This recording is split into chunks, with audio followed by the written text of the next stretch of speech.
So we're halfway into the Premier League season. This is how the table's shaping out.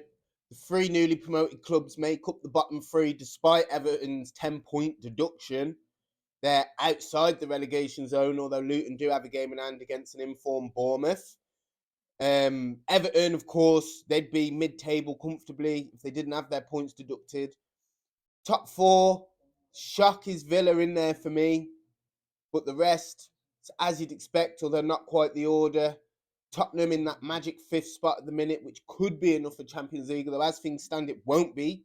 Thanks Newcastle and Man United for being poor in the Champions League.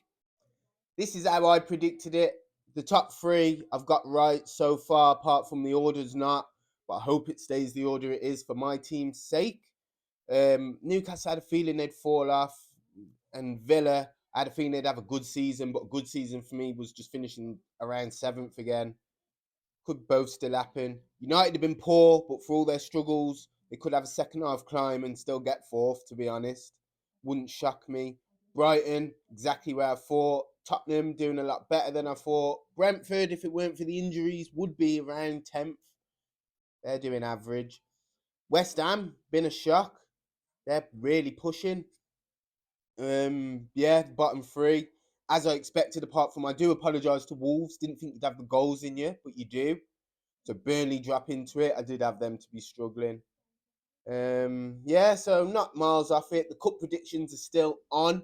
Although I hope I'm wrong with Chelsea, because it means we'll win it. Hopefully. Because we're still in the League Cup. Everything else should happen.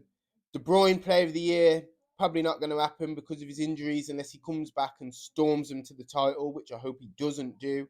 Garnacho could be on for Young Player of the Year if United weren't so bad.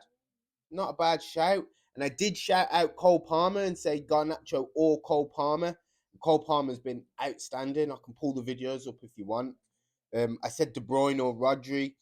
Rodri's not pulled up trees, but whenever he's not played, City haven't won. Make of that what you will.